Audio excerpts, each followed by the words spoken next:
The gleaming sun was dipping beneath the horizon, casting a soft golden glow over the streets of downtown.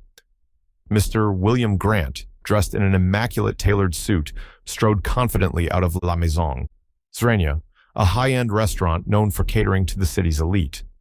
The valet handed him his car keys, and with a subtle nod, William eased into his silver luxury sedan.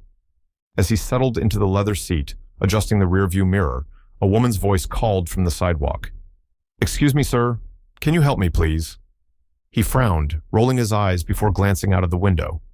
Standing on the curb was a slender black woman, perhaps in her early 30s, dressed in a simple blouse and slacks. Her face was composed, but there was a hint of desperation in her eyes. "My car broke down a few blocks from here," she said. "I just need a lift to the next service station or a call for a tow." William quickly scanned her up and down. To him, she didn't look like she belonged anywhere near La Maison. He imagined she was just another one of those people looking for a handout, an excuse to guilt him into helping her. He had seen it before. There was no way he was getting involved in someone else's problems tonight, not when he had his own to deal with.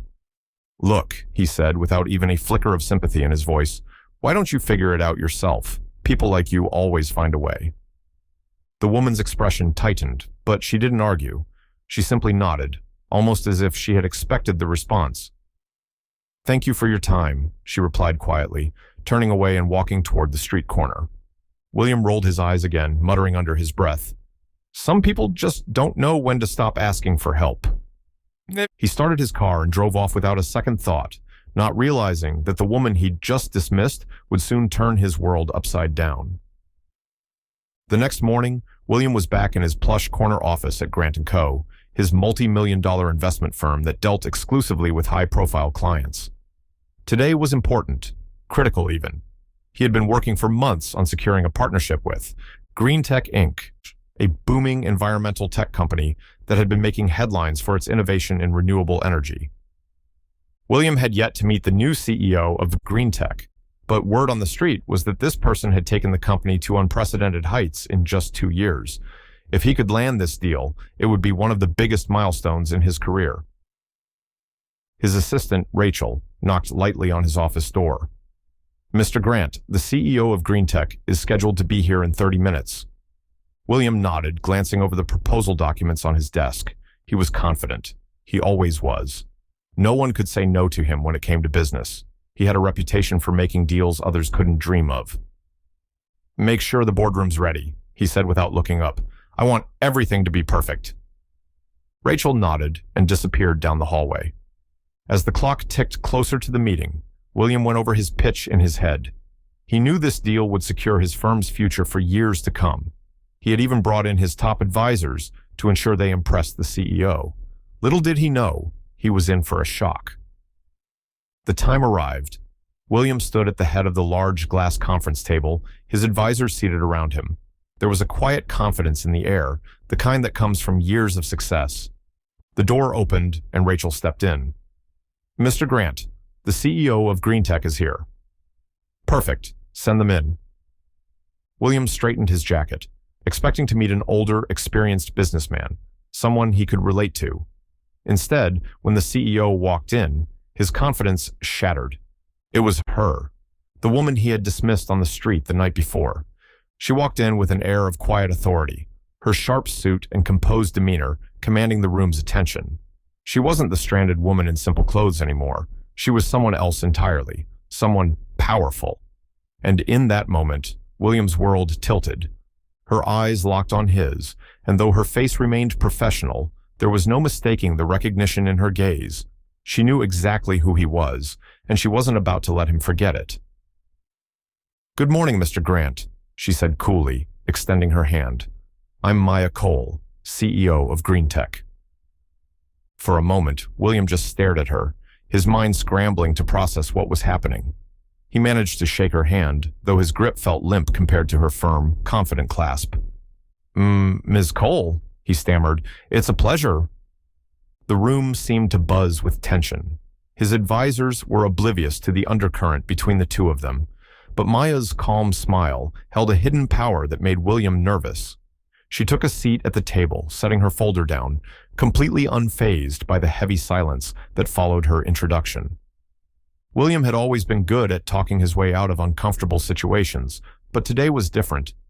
As he launched into his well-rehearsed pitch, outlining the potential benefits of their partnership, Maya listened silently, her face unreadable. Her silence unnerved him. Every time he glanced her way, he saw not just a CEO, but the woman he had dismissed so easily, so cruelly.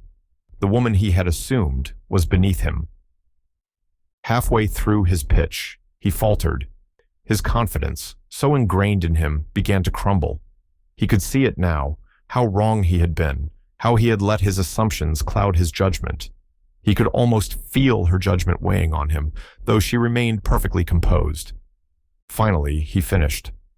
The room was dead silent as Maya leaned back in her chair, considering him for a long moment before speaking.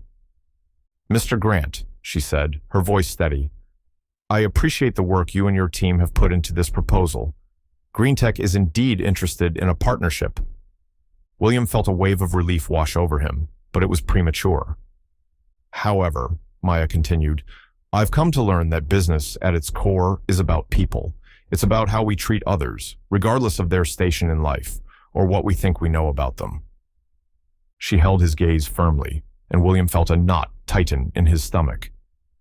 "Last night, I found myself in a situation where I needed help," she said, "and you, Mr. Grant, were there. You had an opportunity to help a fellow human being, but instead, you chose to dismiss me." The silence in the room was deafening. William felt his face flush with shame.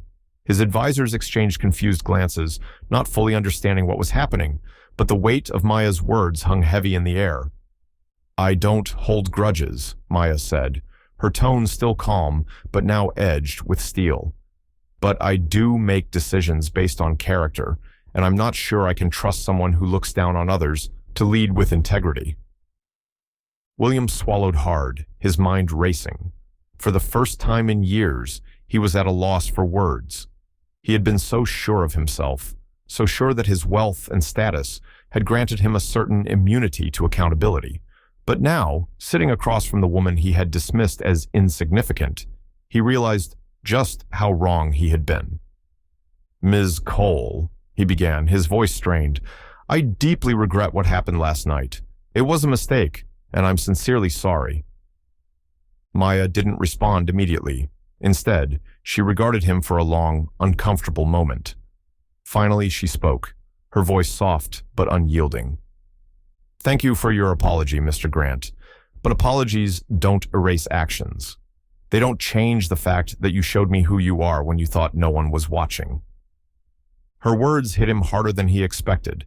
He had always prided himself on being a man of power and influence, but now he saw that none of that mattered in the face of true integrity. Maya stood, signaling the end of the meeting.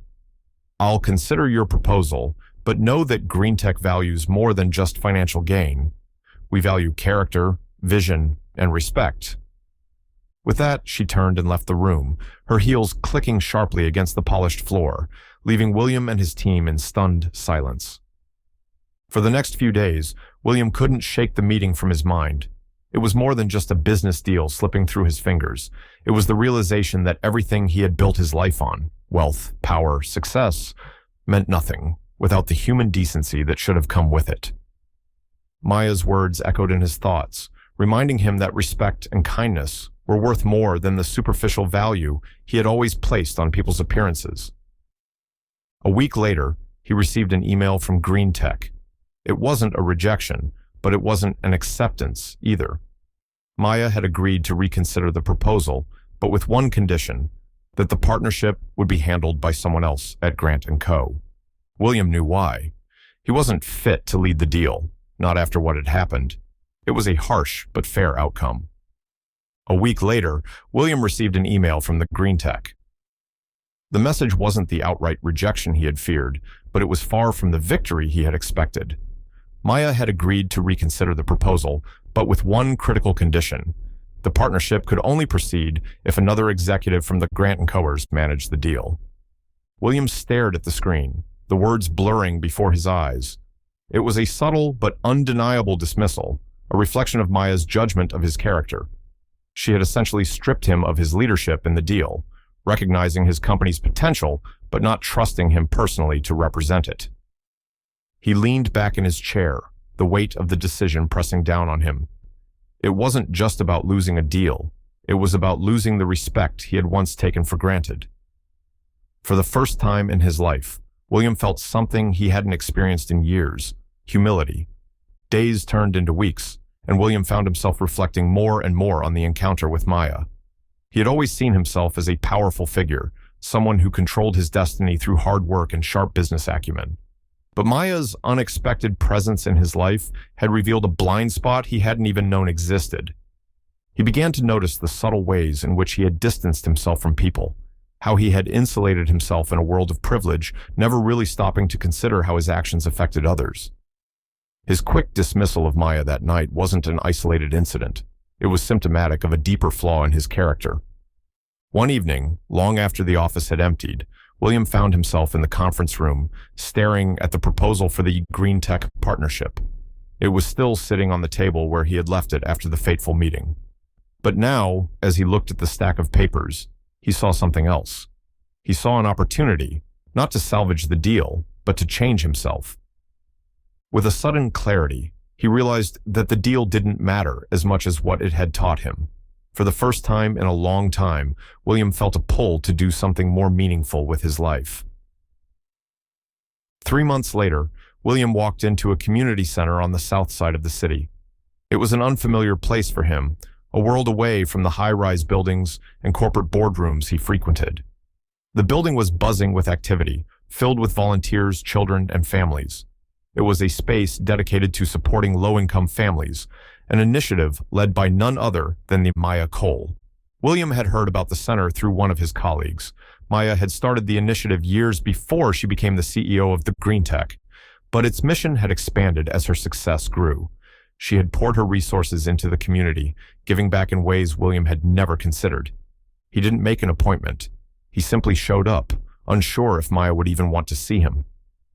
As he walked through the hallways of the center, watching the volunteers work with children and families, William felt something he hadn't felt in a long time: hope. Finally, he found Maya in one of the classrooms, talking to a group of kids about the importance of environmental sustainability. She was as composed and authoritative as ever, but there was a warmth to her that William hadn't fully appreciated before. When she noticed him standing in the doorway, her eyes widened slightly in surprise, but her expression remained neutral. "Mr. Grant," she said, her tone even. "I didn't expect to see you here." William nodded, feeling the weight of the moment. "I know I didn't handle things well the last time we met," he began.